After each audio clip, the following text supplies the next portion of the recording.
I finally got around to watching Tenet, and I actually want to talk about something that I think it did really well. But to do that, I first have to talk about something that I think it did really poorly. So just strap in for a while, Nolan fanboys. I promise I will get around to saying nice things about him after I lay the groundwork. Like a lot of people, I found Tenet to be hard to follow and needlessly confusing. The time travel, inversion was actually not the confusing part. I actually thought that aspect of the movie was disappointingly simplistic. Despite technically not being time travel, in practice the movie indulges in practically every tired time travel trope that it can think of. Oh wow, the mysterious masked man was actually you from the future? I sure didn't see that twist that was also the big twist of Time Crimes and Triangle coming. Aside from two pretty cool sequences, which are technically the same sequence from two different perspectives, the inversion technology doesn't actually affect the plot that much. Like, there's some genuinely cool ideas, but they mostly just act as a fresh coat of paint for what is essentially just a grounded espionage movie. The inverted pincer move is actually a really neat concept, but when we see it happening on screen, we don't really get a sense of how the time travel is affecting anyone's strategy. The final battle is basically just a bunch of guys shooting at each other, but some of them are going backwards. Once we're well into the movie, Nolan introduces the idea that all of physics works backwards when inverted, including thermodynamics, meaning fire freezes and gravity is all wonky. This is a really cool idea, but it's brought up really far into the runtime, and it's only really used once as a way to get the main character out of a jam. For all the rest of the movie, inverted people operate by the same laws of physics as everyone else, but with the footage played backward. You could actually cut all of the time travel stuff out of the script and end up with what is basically the same movie. A man is recruited by a secret organization to stop an arms dealer from teaming up with a group of eco-terrorists and destroying the world. So he pulls a bunch of cool heists, infiltrates the bad guy's inner circle, and puts the moves on his girlfriend. This is basically just a spy movie with some time travel in it for decoration, and the science fiction elements don't change the genre enough to justify the amount of exposition they require. I think Chris Nolan kind of tried to have it both ways, and as a result ended up with the worst of both worlds when it came to the science fiction parts. In the first half of the movie, everything involving Tenet and inversion is secret and mysterious, making the technology feel ominous and threatening, and then around the midpoint the whole organization is unceremoniously revealed to us and we're told how everything works in great detail so that we can geek out over it. This means that most of the mystique surrounding the technology is gone by the end of the movie, but because we spent the whole first half needlessly in the dark, we didn't have sufficient time to explore any of its cooler applications in any meaningful way. The movie throws all of these really cool ideas at you, but by that point there's no time to have any fun with them. If Tenet had shown its cards from the get-go and not bothered with the mystery, we could have explored the concept of inversion in greater detail, in the same way that the nuances of the shared dream world are explored in the first act of Inception. On the other hand, if it had kept the secret the whole time, it could have maintained the tone of mystique and ambiguity until the end, like The Prestige, but by trying to do both, it ends up doing neither. But despite my disappointments regarding its execution, the time travel elements were not the source of my confusion. My main issue was with the motivations of the main character. I'm just going to call him Bob because naming your protagonist the protagonist is a level of pretentiousness that I just flat out refuse to engage with. I don't mean like the emotional motivation for the character or whatever. It's a Chris Nolan movie, so I can just assume he has a dead wife. What's confusing is how Bob knows to go where he's going and talk to the people that he talks to.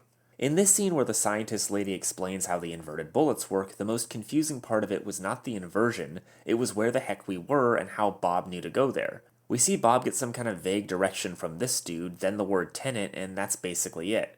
Then we see him get off the boat, get into a random car, activate the car's GPS, drive somewhere, get out of the car, and go into a building, where he meets this lady who he somehow knows is part of the mysterious organization that he's just heard of and knows nothing about. Throughout the first half of the movie, Bob will frequently just do stuff without any explanation as to why he's doing it, or more importantly, how he knows to do it. Having your character know more than the audience is not an inherently bad thing. The fact that Danny and Rusty are always 3 or 4 steps ahead of us and we never quite understand what they're doing until the end is one of the major charms of the Ocean's movies. But at the end of those movies, we get a satisfying montage that shows us what they were doing and why, and it generally makes sense how they knew to do it. And Tenet, at least in its first half, is a mystery. We're discovering this mysterious world along with Bob, but for that to work, we have to know what he knows. He's our doorway into this world, so if he suddenly knows stuff about it that we don't, or deduces some piece of information without cluing us into how he did it, it's alienating. It would be like if in the first act of The Matrix, Neo somehow tracked down Morpheus by himself. It just doesn't track with the narrative mode we're in. This is actually the same issue that I had with the first Mission Impossible movie. I've seen that movie 5 or 6 times, and I still don't really understand what's happening in its first half.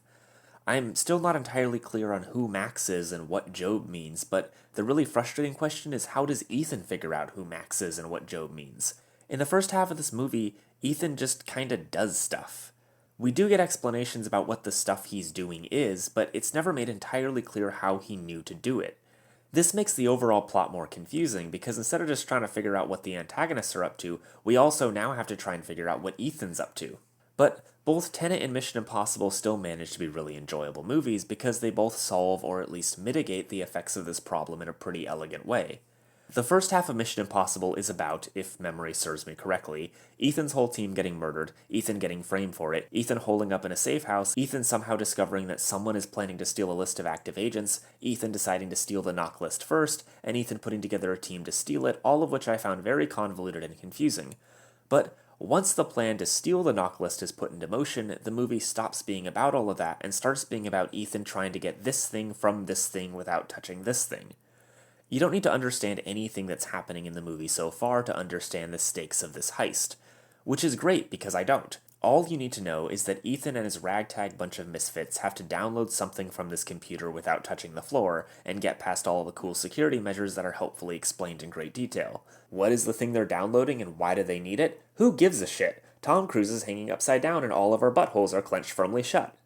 Mission Impossible is using nested objectives. The characters have an overall objective that spans the course of the movie, but they also have scene-specific objectives that further their pursuit of the main one. These smaller objectives are usually less cerebral and more practical. Get to the place, steal the thing, put the prop inside of the other prop.